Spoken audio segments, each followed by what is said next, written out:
করেছেন। আল্লাহ তাআলা কুরআনুল কারীমে ঘোষণা দেন, কুল লাউ কানাল বাহরু মিদাদাল লিকালিমাতি রাব্বি লানাফিদাল বাহরু ক্বাবলা আন তানফাদা কালিমাতু রাব্বি ওয়ালাউ জি'না বিমিসলিহি মাদাদা। হে নবী, আপনি বলে দিন, সমস্ত পানিগুলি যদি, সমুদ্রের সমস্ত পানিগুলি যদি কালি পরিণত হয়ে যায়, আর জমিনের সমস্ত উদ্ভিদগুলি যদি কলমে পরিণত হয়ে যায়, আমি আল্লাহ তাআলার প্রশংসা লেখা শুরু করে, আমি আল্লাহ তাআলার কথা লেখা শুরু করে, ওই সমুদ্রের পানি, কালি নামক পানিগুলি শেষ হয়ে যাবে, গাছের কলম, ডাল নামক কলমগুলি শেষ হয়ে যাবে, আমি আল্লাহ তাআলার প্রশংসা লেখা শেষ হবে না। সুবহানাল্লাহ। আল্লাহ তাআলা বলেন, যদি এ পরিমাণ আবারও সমুদ্রের পানি দেওয়া হয়, আবারও গাছপালা দেওয়া হয়, সেগুলিও শেষ হয়ে যাবে, তাও আমি আল্লাহ তাআলার প্রশংসা লেখা শেষ হবে না। সুবহানাল্লাহ। তো আল্লাহ তাআলা কত বড়, তেনার প্রশংসা বলে শেষ করা যাবে না। আল্লাহ তাআলা কত মাখলুক রেখেছেন এই দুনিয়াতে, এগুলি গণনা করে শেষ করা যাবে না। কত হাজার হাজার লক্ষ লক্ষ মাখলুক আল্লাহ তাআলা সৃষ্টি করেছেন। ওয়া ইন তাউদ্দু নি'মাতাল্লাহি লা তুহসুহা। আল্লাহ তাআলা বলেন, তোমরা যদি আমার নেয়ামতগুলিকে গণনা করা শুরু করো, তোমাদের গণনার যে সংখ্যা সেগুলি শেষ হয়ে যাবে, আমার নেয়ামত গণনা করে তোমরা শেষ করতে পারবে না। সুবহানাল্লাহ। কত মাখলুক যে আল্লাহ তাআলা রেখেছেন, স্থলভাগে কত মাখলুক রেখেছেন, এর চেয়েও বেশি মাখলুক রেখেছেন আল্লাহ তাআলা জলভাগে, সমুদ্রের মধ্যে আরো বড় বড় মাখলুক আল্লাহ তাআলা রেখেছেন। এই সবগুলিকে রিজিক দেন একমাত্র আল্লাহ তাআলা, এই সব কিছুর চাহিদা পূরণ করেন একমাত্র আল্লাহ তাআলা। সব কিছু এর মালিক, এর রাজত্ব মহান আল্লাহ তাআলার। আল্লাহ তাআলা বলেন, তাবারাকাল্লাযী বিয়াদিহিল মুলকু ওয়া হুয়া আলা কুল্লি শাইইন কাদির। ওই মহান আল্লাহ তাআলা কত বরকতময়, যার কুদরতি হাতে আসমান এবং জমিনের মালিকানা। আসমান এবং জমিন যার হাতে, তিনি আল্লাহ, তিনি মহান আল্লাহ, তিনি কত বড় শক্তিশালী, তিনি কত বড় পাওয়ারফুল, তিনি কত বড় বরকতময়। আসমান এবং জমিনের মধ্যে যত মাখলুক আছে, সব মাখলুক আল্লাহ তাআলার তাসবিহ আদায় করে। সাব্বাহা লিল্লাহি মা ফিস সামাওয়াতি ওয়াল আরদ।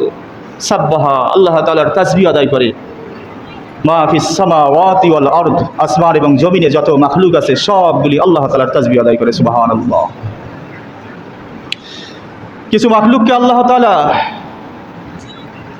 দাঁড়িয়ে থাকা অবস্থায় ইবাদতে নিয়োজিত করে রেখেছেন, যেমন গাছপালা সদা সর্বদা দাঁড়িয়ে দাঁড়িয়ে আল্লাহ তাআলার ইবাদত করবে। কিছু মাখলুক বসে বসে ইবাদত করতেছে, পাহাড় পর্বত এগুলি বসে বসে যেন ইবাদত করতেছে। কিছু মাখলুক শুধু সেজদারত অবস্থায় ইবাদত করতেছে, যেমন সাপ, বিচ্ছু, সরীসৃপ প্রাণী যেগুলি আছে, এগুলি শুয়ে শুয়ে আল্লাহ তাআলার ইবাদত করতেছে। আর মানুষ কখনো দাঁড়িয়ে দাঁড়িয়ে ইবাদত করতেছে, কখনো রুকুতে গিয়ে ইবাদত করতেছে, কখনো সিজদায় গিয়ে ইবাদত করতেছে, কখনো বসে ইবাদত করতেছে, কখনো শুয়ে ইবাদত করতেছে। আল্লাহ তাআলা বলেন, ইন্না ফি খালকিস সামাওয়াতি ওয়াল আরদি ওয়া ইখতিলাফিল লাইলি ওয়ান নাহার লাআয়াতিল লিউলিল আলবাব। নিশ্চয়ই আসমান এবং জমিন সৃষ্টির মধ্যে মহান আল্লাহ তাআলার একটা বড় নিদর্শন আছে। ইন্না ফি খালকিস সামাওয়াতি ওয়াল আরদ, আসমান এবং জমিন সৃষ্টির মধ্যে, ইখতিলাফিল লাইলি ওয়ান নাহার, দিন এবং রাত পরিবর্তনের মধ্যে, লাআয়াতিল লিউলিল আলবাব, যারা জ্ঞানী আছে তাদের জন্য বড় ধরনের একটা নিদর্শন লুকায়িত আছে। এই নিদর্শন দেখলেই মহান আল্লাহকে চিনা যাবে, মহান আল্লাহ তাআলার পরিচয় পাওয়া যাবে। আসমান এবং জমিন সৃষ্টি দেখেন, আল্লাহ তাআলা 7 তবক আসমান সৃষ্টি করেছেন, 7 তবক জমিনও আল্লাহ তাআলা সৃষ্টি করেছেন। আসমান এবং জমিনের কথা যেখানে নিয়ে আসছেন, লিল্লাহি মা ফিস সামাওয়াতি ওয়াল আরদ। মা ফিস সামাওয়াত, এখানে আসমান, সামা এর জামা সামাওয়াত। আসমান যখন আল্লাহ তাআলা বলেছেন তখন বহু বছর নিয়ে এসেছেন, আর জমিনের কথা যখন বলেছেন ওয়াল আরদ তখন 1 বছর নিয়ে আসছেন। হযরতে মুফাসসিরিন ইকরাম এর ব্যাখ্যা করেন যে জমিন বর্ণনার সময় আল্লাহ তাআলা 1 বছর নিয়ে আসছেন, আর আসমান যখন আল্লাহ তাআলা বলেছেন, যত জায়গায় বলেছেন বহু বছর নিয়ে আসছেন।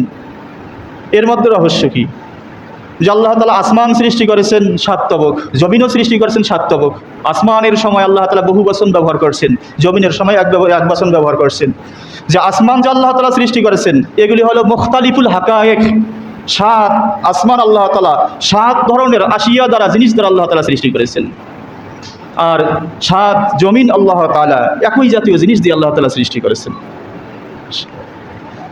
আসমান 7 ধরনের জিনিস দিয়ে আল্লাহ তাআলা সৃষ্টি করেছেন।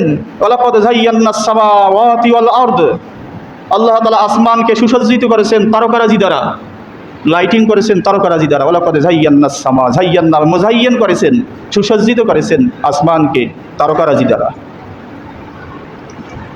প্রথম আসমানকে আল্লাহ তাআলা সৃষ্টি করেছেন মেঘমালার ঢেউয়ের ফেনায় সৃষ্টি করেছেন, সুবহানাল্লাহ।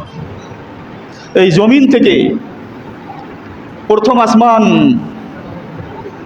যতদূর ফাঁকা জায়গা আছে প্রথম আসমানটা আবার পুর এ পরিমাণ। জমিন থেকে প্রথম আসমান, হাদিসের মধ্যে আসছে 500 বছরের রাস্তা, সুবহানাল্লাহ। 500 বছরের রাস্তা জমিন থেকে প্রথম আসমান। আবার প্রথম আসমানটা পুর এরকম 500 বছরের রাস্তা, মেঘমালার ঢেউই আল্লাহ তাআলা সাজিয়েছেন এটাকে। দ্বিতীয় আসমানকে আল্লাহ তাআলা সাজিয়েছেন জমরদ পাথর দিয়ে। তৃতীয় আসমান আবার ফাঁকা জায়গা, তৃতীয় আসমানকে আল্লাহ তাআলা সাজিয়েছেন এভাবে লোহা দ্বারা। চতুর্থ আসমানকে সাজিয়েছেন আল্লাহ তাআলা এভাবে পিতল দ্বারা। পঞ্চম আসমানকে সাজিয়েছেন রূপা দ্বারা। ষষ্ঠ আসমানকে আল্লাহ তাআলা সাজিয়েছেন স্বর্ণ দ্বারা। সপ্তম আসমানকে আল্লাহ তাআলা সাজিয়েছেন লাল বর্ণের ইয়াকুত পাথর দ্বারা, সুবহানাল্লাহ।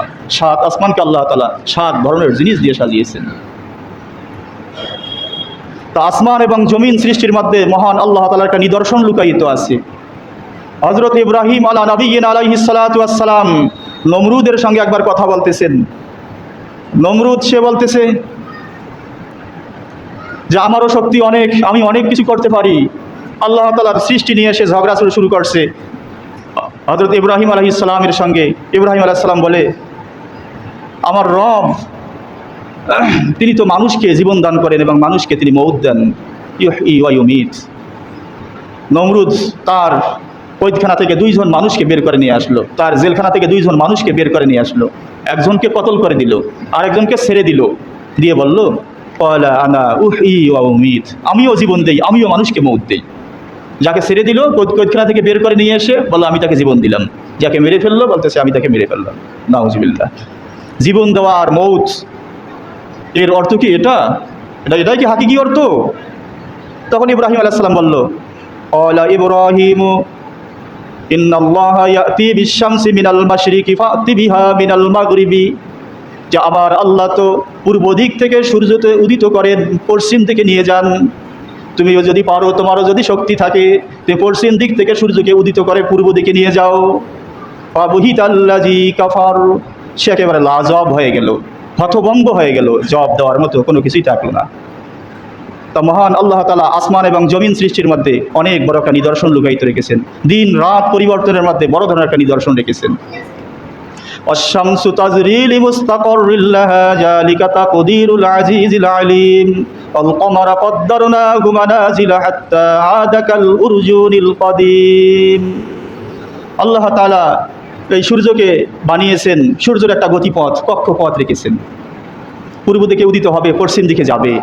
যাওয়ার পরে আল্লাহ তাআলার কুদরতি পায়ে সিজদায় পড়ে যাবে যে আল্লাহ আমি আগামীকাল উদিত হব কি হব না, আপনি যদি অনুমতি দেন আমি আগামীকাল উদিত হব, অনুমতি না দিলে আমি উদিত হব না।